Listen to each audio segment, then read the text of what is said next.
उत्तर प्रदेश में मुसलमान सबसे ज्यादा सुरक्षित है, सबसे ज्यादा सुरक्षित है। अगर हिंदू सुरक्षित है तो वह भी सुरक्षित है।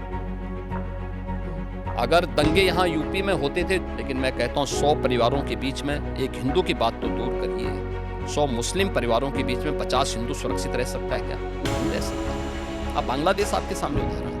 आप विधानसभा में आपका एक भाषण भी था, आपने कहा था कि अगर औरंगजेब का महिमा मंडल कर रहे हैं, वो जो नागपुर में जो कर रहे हैं, उनको यूपी आना चाहिए, हम उनका इलाज कर देंगे। इलाज कैसे करेंगे आप? उपचार तो देखिए, किसी भी बीमारी का उपचार के अलग अलग केंद्र होते हैं। तो यूपी ऐसे लोगों को बहुत अच्छा उपचार देता है। उनकी जैसी डिमांड होगी उस प्रकार का उपचार दे देंगे।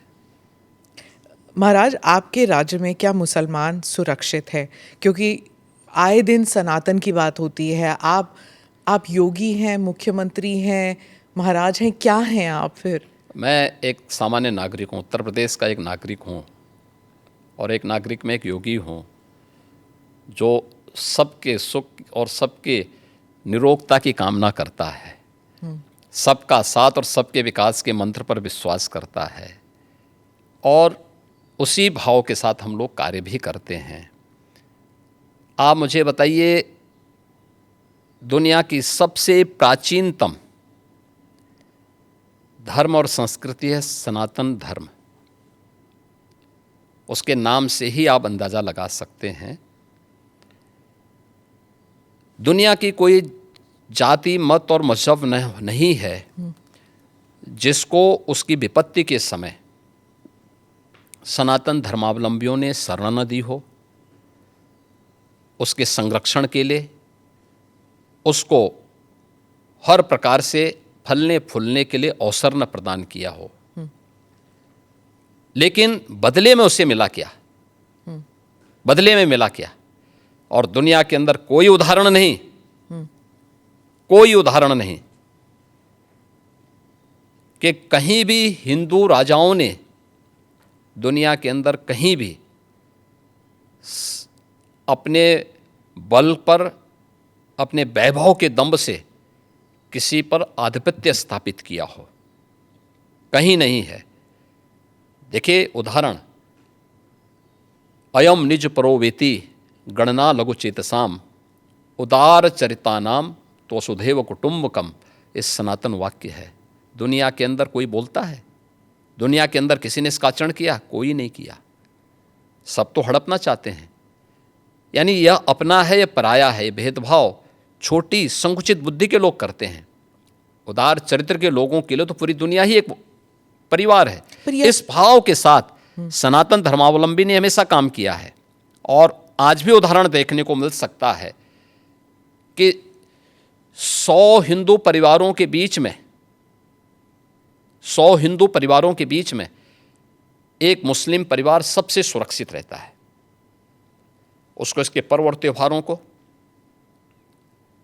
उसको अपने सभी मजहबी कर्मों को करने के लिए, या जिस मत और मजहब या संप्रदाय या सेक्ट का अनुयायी होगा उसको उस परंपरा के अनुसार अपने सारे धार्मिक मान्यताओं या उपासना विधि को पूरी स्वतंत्रता होती है।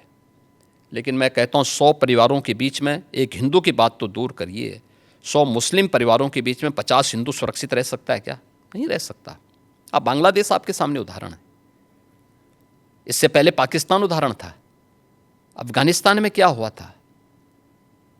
ये चीज़ें दिखाती हैं, और होशियारी यही है कि कहीं धुआं उड़ रहा हो या किसी को ठोकर लग रही हो तो हमें ठोकर लगे इससे पहले हम संभल जाएं। तो वही संभलने के लिए बोला जाता है। हम तो सबके बीच सबको समान भाव से देख रहे हैं। उत्तर प्रदेश में मुसलमान सबसे ज़्यादा सुरक्षित है, सबसे ज़्यादा सुरक्षित है। अगर हिंदू सुरक्षित है तो वह भी सुरक्षित है। अगर दंगे यहाँ यूपी में होते थे जो 2017 के पहले, अगर हिंदू की दुकान जलती थी तो मुसलमान की भी जलती थी, हिंदू का घर जलता था तो मुसलमान की भी जलती थी। और 17 के बाद से दंगे बंद हुए। अगर हिंदू सुरक्षित है तो मुसलमान भी सुरक्षित है। और दूसरा जो मैंने कहा कि इतिहास में कोई उदाहरण नहीं बता सकता कि अपने बल से, अपने वैभव से किसी हिंदू राजा ने किसी देश पर जबरन कब्जा किया हो। कभी नहीं। इतिहास इसका उदाहरण है, आप उठा के देख सकते हैं। भगवान राम लंका में गए और लंका में रावण पर विजय प्राप्त करके लक्ष्मण को वहाँ के वैभव को देख के थोड़ा मोहित हुए। भगवान राम ने कहा, नहीं लक्ष्मण, उन्होंने उनको एक ही बात कही, और मुझे लगता है कि आज की पीढ़ी के लिए बहुत प्रेरणादायी है जो उन्होंने उस समय कही थी। लक्ष्मण जी को जो प्रेरणा, जो निर्देश भगवान राम दे रहे हैं लंका के बारे में, अपि स्वर्णमयी लंका नमे लक्ष्मण रोचते, जननी जन्म भूमिस्य स्वर्गादपि गरीयसी। कि लक्ष्मण, लंका भले ही सोने की क्यों न हो,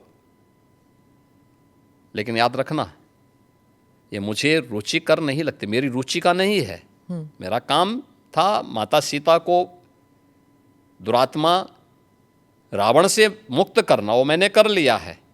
अब हमें यहाँ से निकलना है, क्योंकि जिस माँ ने जन्म दिया है और जहाँ हमने जन्म लिया है उससे बढ़कर के दूसरा कोई भी, स्वर्ग से बढ़कर के उपभोग दूसरा हो ही नहीं सकता, इससे बढ़कर के उपभोग हो ही नहीं सकता है, चाहे वो स्वर्ग ही क्यों ना हो। और इसलिए हम यहाँ नहीं करेंगे। ये उदाहरण मैं इसलिए दे रहा हूँ जिसलिए जो सनातन धर्म पर प्रहार करते हैं उनकी आंखें खुलें, वो देखें। उदाहरण हमारे सामने पर्याप्त हैं और ऐसे अनेक उदाहरण आपको समय समय पर मिलेंगे। मुख्यमंत्री जी, आपने रोग हटाने की बात की, लेकिन कभी कभी ऐसा लगता है आप रोग ही हटाने की बात कर रहे हैं, क्योंकि जो बुलडोज़र चला है, आज नागपुर में चला है, यहाँ पर भी कोर्ट भी कहता है कि ये बुलडोज़र जस्टिस बंद होना चाहिए, लेकिन कोई बंद नहीं कर रहा। आज भी नागपुर में चला है, तो ये जब बुलडोज़र जस्टिस जब मना किया है फिर भी चल रहा है। देखो, जो न्याय मानते होंगे उनके लिए न्याय होता है।